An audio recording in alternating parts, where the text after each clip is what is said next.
आपने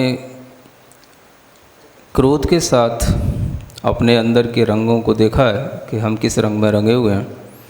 इसी तरह से आप अपने ईगो को भी मेज़र कर सकते हैं। हमारे अंदर घमंड किस क्वालिटी का है, अभिमान किस रूप में है और हमारे अंदर कितनी अकड़ है। एक अकड़ होती है, सबसे पहले हम चलते हैं उसी कालू की तरह। सबसे जो बुरा भाव है वो उस अकड़ की तरह है जो रावण के पास होती है। ऐसी अकड़ कि जिसमें हमें कोई समझाता है हम बिल्कुल समझने की कोशिश नहीं करते हैं। हमारा भाई कितना भी अच्छा है, जेंटलमैन है, लाइक विभीषण, लेकिन फिर भी हम उसको नेग्लेक्ट करते हैं। हमारी पत्नी मंदोदरी होकर के भी हमको समझाती है, लेकिन फिर भी हम उसको बिल्कुल इग्नोर करते हैं। ये सब हमें बताता है कि हमें अपनी चीज़ पर बहुत अकड़ है और इसके लिए हम तैयार हो जाते हैं कि कुछ भी हो जाए हम अपनी अकड़ नहीं छोड़ेंगे। हम सामने वाले को मार देंगे, मर जाएंगे, लेकिन उसको भी मार के ही मरेंगे। इस तरीके की अगर आपके अंदर कोई भी तरह का ईगो होता है तो आप समझना कि ये आपके लिए बहुत दुखदाई है, बहुत डेंजरस है। ये काले रंग का इमोशन प्राउड के साथ में नहीं है, ये ईगो के साथ में है। ये पहला हुआ। दूसरा, जब आपका ईगो थोड़ा सा डाउन होगा तो आपका ब्लैक कलर ब्लू कलर में कन्वर्ट होगा। उस समय पर आपके अंदर भाव तो आएंगे अकड़ के, और उन भावों में आपकी अकड़ इस रूप में दिखाई देगी कि आप कभी कभार किसी अच्छे पद पर होकर के भी गलती करेंगे। मान लो आप एक बहुत बड़े डॉक्टर हैं, लॉयर हैं, कोई बहुत बड़े प्रोफेसर हैं, किसी भी जॉब के बहुत अच्छे मैनेजर हैं, कुछ भी है, आपसे गलती हुई आपके अपने इमोशंस कंट्रोल नहीं होने के कारण से, लेकिन आप उस गलती को स्वीकार नहीं करेंगे। इसलिए नहीं स्वीकार करेंगे कि लोग हमारे से क्या समझेंगे और हमारे लिए क्या उनकी एक वैल्यू रह जाएगी। तो अपनी अंदर इस तरह की भावना लाना कि लोगों की दृष्टि में मैं क्या रह जाऊंगा, मेरे बहुत सारे लोग जानने वाले हैं, परिचित हैं, वो क्या समझेंगे कि इन्होंने इतने बड़े होकर के माफ़ी मांगी।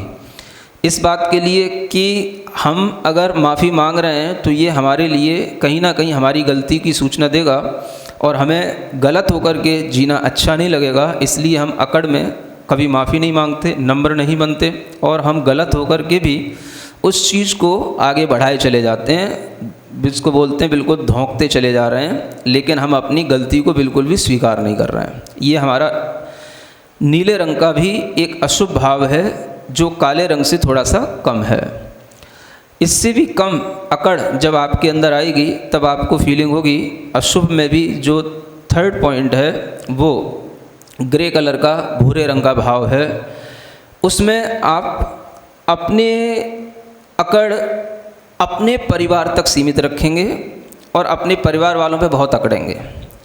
आप घर में पिता हैं, पत्नी है, तो बच्चों के लिए आप बहुत ज़्यादा प्रेशर डालेंगे, अपना अकड़ दिखाएंगे, मैं तुम्हारा बाप हूँ, मैं तेरी माँ हूँ।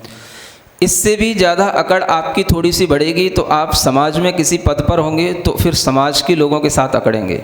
ये भी आपकी अकड़ दिखाने का, इससे ज़्यादा फिर आपके सामने कोई क्राइटेरिया नहीं होगा।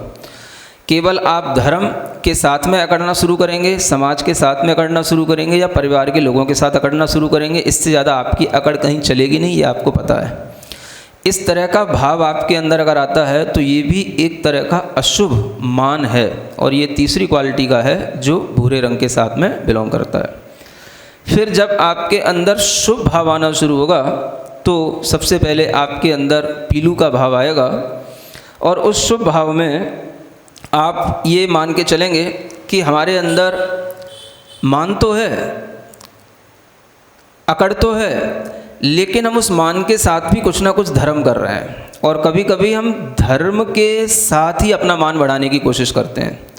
जैसे कि हम अगर अच्छे अच्छे इंद्र बनेंगे, अच्छी अच्छी बोलियां लेंगे या अच्छे अच्छे पदों पर बैठेंगे धर्म के मंचों पर, तो लोग हमको बहुत अच्छा समझेंगे। इसके लिए हम तमाम पैसा भी खर्च करते हैं और तमाम अपनी एनर्जी भी लगाते हैं। ये आपके अंदर धर्म के साथ आ रहा है इसलिए अच्छा है, लेकिन ये भी कहीं ना कहीं आपके अभिमान को बढ़ा रहा है। तो ये शुभ भावों में सबसे पहला ये पीलू का भाव है। फिर जैसे ही इस भाव में भी और बढ़ोतरी होगी, शुभ की बढ़ोतरी होगी, तो आपके अंदर एक लाल रंग का लालू का भाव आएगा। उस भाव में आप अभिमान तो करेंगे, लेकिन वो अभिमान आप स्वाभिमान की आड़ में करेंगे। जैसे हम धर्म के लिए मरते हैं, हम अपने गुरुओं के लिए मरते हैं, हम अपने देश के लिए मरते हैं, हम अपने समाज के लिए, धर्म की उन्नति के लिए इस तरह का काम कर रहे हैं, तो आप तेज भी बोलेंगे, लोगों के सामने अपनी एक रैप्यू दिखाएंगे, लेकिन उसमें भी आपका मान होगा। वो मान आपके लिए अच्छा इसलिए होगा क्योंकि आप थोड़ा सा धर्म के साथ और धर्म के लिए या देश के लिए कुछ कर रहे हैं, इसलिए वो आपका मान चलेगा। लेकिन वह स्वाभिमान की आड़ में आप कहीं ना कहीं फील करेंगे कि हम अपने मान को ही बढ़ा रहे हैं। फिर एक लास्ट क्वालिटी का जो आता है और उससे भी अच्छे, मतलब मृदुता के भाव में, जब आपका कॉर्नर बिल्कुल सॉफ्ट कॉर्नर हो जाएगा और उस समय पर आपके अंदर जो फीलिंग होंगी वो शुक्ल भाव वाली होंगी, जिसमें कि आप सफ़ेद रंग की बिल्कुल अपनी अंदर भावात्मक परिणति रखेंगे। आपको जब भी कभी अभिमान होगा, मान होगा, तो आप महसूस करेंगे कि हमें नहीं करना चाहिए। मान कभी मिल गया तो ठीक होगा, और कभी आपको अपमान भी मिल जाएगा तो आप पहले की तरह इरिटेट नहीं होंगे, आप उसमें समता भाव रखने लगेंगे। आप सोचेंगे कि ये सब चीज़ें क्षणिक हैं और हमें किसी भी तरह से अगर मान सम्मान का भाव आता है तो धर्म के साथ हमें ये भी नहीं करना चाहिए, क्योंकि धर्म तो हमारे लिए कुछ और ही चीज़ है और धर्म तो हमारी आत्मोन्नति के लिए होता है, मान सम्मान को बढ़ाने के लिए नहीं होता। तो इस तरह की जब आपके अंदर फीलिंग आ रही हो तो आप समझना कि आपका जो मान है वो काफ़ी कुछ शुभ भावों के साथ में है, लेकिन यह भी आपके अंदर का एक शुक्ल भाव है। यह भाव आपके लिए ठीक है, इससे ज़्यादा आप अपनी उन्नति अगर करेंगे तो इसी भाव में वृद्धि के साथ में कर पाएंगे। समत्व का भाव, मान अपमान में समता का भाव, ये आपके अंदर इसी शुक्ल भाव के साथ ही आएगा। तो अगर आप इस स्थिति में हैं तो आप काफ़ी अच्छे हैं। अपने ईगो को खुद मेज़र करें कि हमारा ईगो इन 6 प्रकार की क्वालिटियों में से कहाँ पर बिलोंग करता है, और जहाँ पर बिलोंग करता है उससे हम अच्छा बनने की कोशिश करें। यही आपके लिए इस कहानी की सबसे अच्छी सीख होगी।